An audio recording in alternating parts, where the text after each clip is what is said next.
Horton Hears a Who by folks. On the 15th of May, in the jungle near the heat of the day, in the cool of the pool, he was splashing, enjoying the jungle's great joys, and Horton the elephant heard a small noise. So Horton stopped splashing. He looked toward the sound. "That's funny," thought Horton. "There's no one around." Then he heard it again, just a very faint yelp as if some tiny person were calling for help. "I'll help you," said Horton. "But who are you? Where?" He looked and he looked. He could see nothing but a small speck of dust was vast in the air. "I don't like who's." "Okay, Statler, you're joking me." "I say," murmured Horton, "I never heard tell of a small speck of dust on his hill. So, do you know what I think? Well, I think there must be someone on top of that small speck of dust. Some sort of creature of very small size, too small to be seen by elephant's eyes. Some poor little person who's shaking in fear in the hill below the pool. He is nowhere to steer. I'll just have to save him, because after all, a person is a person, no matter how small." Just like Mr. Small here. So gently, and using the greatest of care, the elephant stretched his great trunk through the air. He lifted the dust speck and carried it over and placed it down safe on a very soft clover. Folk did the voice, thrust the sour kangaroo, and the young kangaroo pouch said, "Two? Why, that speck is as small as the head of a pin. A person I met, why, that never has been." Rip McGillicuddy. "Believe me," said Horton, "I tell you sincerely, my ears are quite keen, and I heard them quite clearly. I know there's a person down there, and what more, quite likely there's two, even three, even four, quite likely. A family, well, all that we know, a family of children just starting to go. So please," Horton said, "as a favor to me, try not to disturb them. Please let them be." "I think you're the fool," laughed the sour kangaroo. The young kangaroo pouch said, "Me too. You're the greatest blame fool the jungle knew." And the kangaroos plunged in the cool of the pool. "What terrible splashing!" The elephant frowned. "I can't let my very small persons get drowned. I want to protect them, I'm bigger than they." So he plucked up the clover and hustled away. Through the high jungle and treetops, the news quickly spread, "He talks to a dust speck. He's out of his head. Just look at him walk on that speck on that flower." And Horton walked, worrying, almost an hour. "Should I put this speck down?" Horton thought with alarm.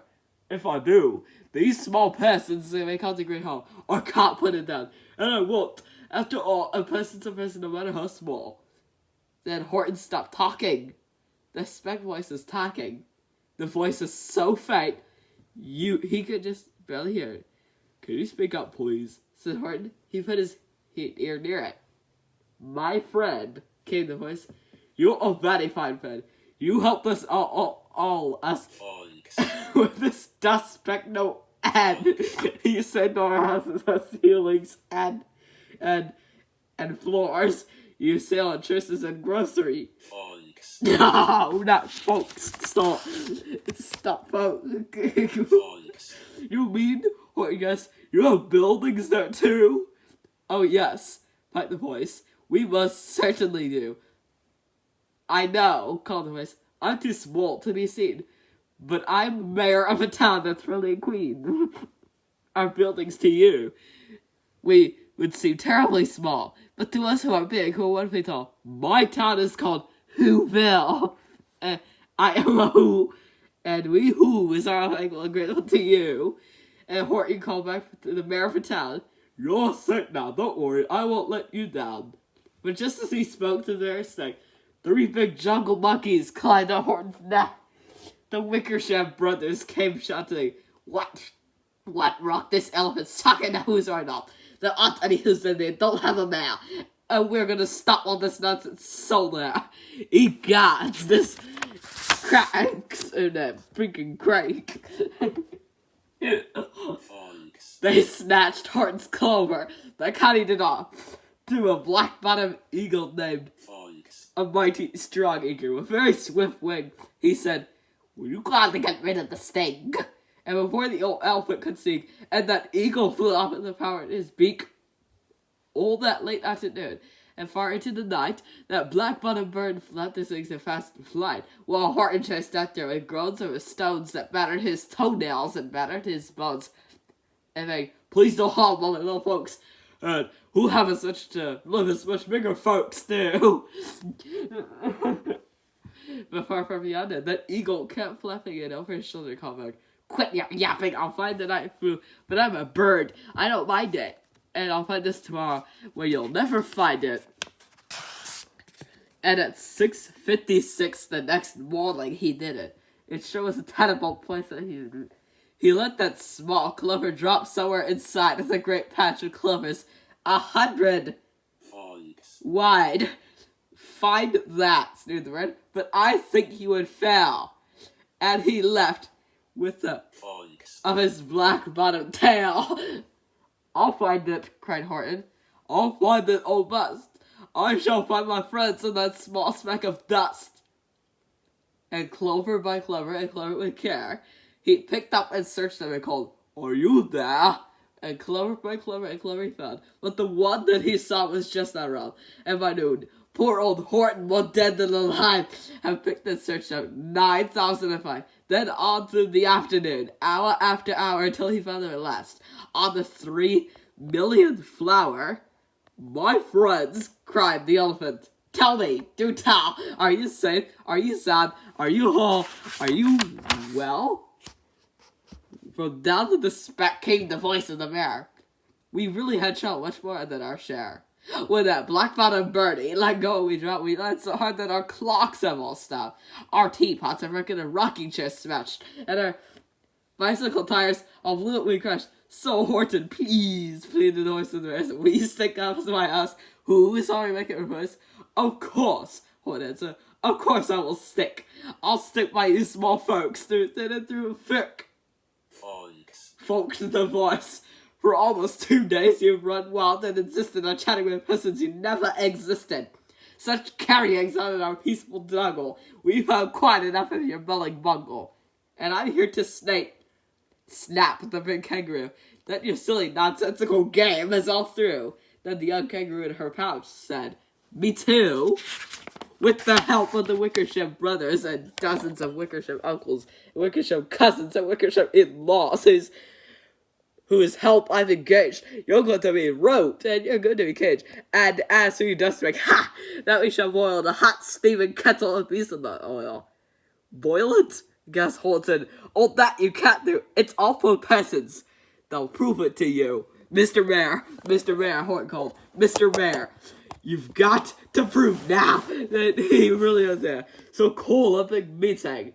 Make everyone up. Make every who holler. Make every shout. Make every who scream. If you don't, it's every who is gonna have a bezel that stew. It's the bah. And down in the dust speck, the scared little mayor quick called a big meeting in Whoville Town Square, and his people cried loudly. They cried out in fear, we are here, we are here, we are here, we are here. The elephant sobbed, that was as clear as a bell. Your kangaroo surely heard that well.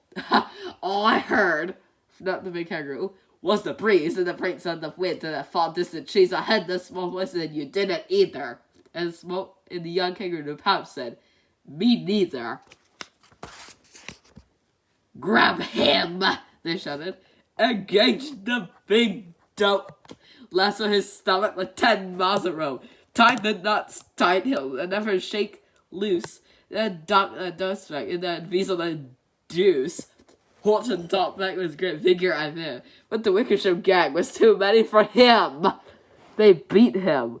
They mobbed him. And they started how to disengage. But he managed to call to the mayor. Don't give up. I believe in you all. A person's a person, no matter how small. And you very small persons will not have to die if you make yourselves heard. So come on now and try. The mayor grabbed the tom-tom. He started to smack it. And all over Whoville, they whooped up and whacked it. They rattled to kittles. They beat on residents. A garbage pill cost and old cranberry cans. They blew bazookas and cluster and flutes of clarinets, boom, and flutes. Great gusts of loud racket rang high through the air, and they rattled and shook the whole sky. And the mayor called out from the howling mad Hobaloo, "Hey Horton, how's this? How's our sound coming through?" And Horton comes back, "I can hear you just fine, but the kangaroo's ears aren't just as strong quite as mine. They don't hear a thing. Are you sure all boys are doing the best? Are they making noise? Are you sure every Who down in Whoville is working? Quick through your town! Is there anyone checking?" Then the town rushed around from the east and west, and everyone seemed to be doing his yes best. Everyone seemed to be yapping or yipping. Everyone seemed to be beeping or beeping. But as in all this ruckus and war, he had to find someone to help him make more. He raced through each meeting. He searched floor to floor. And just as he felt he was going nowhere and almost had to give up in despair, he suddenly burst the door, and that mayor discovered one shirker quite hidden away in the Fairfax apartments. Apartment 12J. A very small shirker named Jojo was just standing, and bouncing the yo-yo, not making a sound, not a yip, not a chirp. "Come on, boy, you need that!" And the mayor rushed inside and he grabbed the young twip, and he climbed up the ladder at the very top Eiffel Tower. "I'm gonna replace yop into something. This," cried the mayor, "is your town's darkest hour. The time for all who's have blood that's red to come to the aid of their country." He said, "We've got to make noises in greater amounts, so open your mouth, lad, for everyone's counts." Thus he spoke as he climbed. Then they got to the top. The lad cleared his throat, and he shouted out, "Folks." And that folks, that one small extra folk, put it over. Finally, at last, that's back on the clover. Their voices are heard. They rang out clear and clean. And the elephant smiled. "Do you see what I mean? They prove their persons, no matter how small the whole world is, saved by the smallest of all." "How true, yes, how true," said the big kangaroo. "From now on, you know what I'm planning to do? From now on, I'm going to protect them with you." And the young kangaroo in her pouch says, "Me too.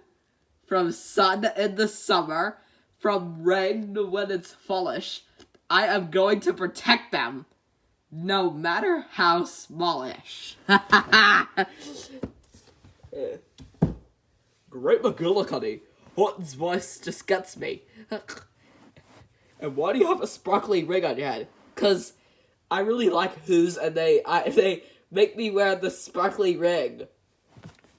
"That's interesting. And you have a ring on the other hand." "Yes, I do have the other ring on my hand. Just a weird, interesting fact." Folks!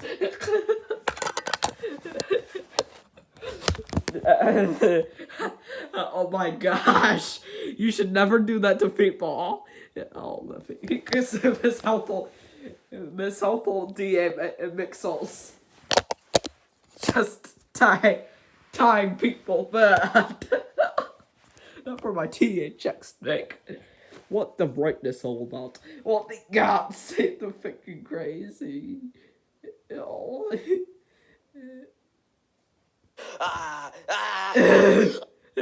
Oh no! The blanket just explodes. Okay, who's gonna help? I need thinking bags.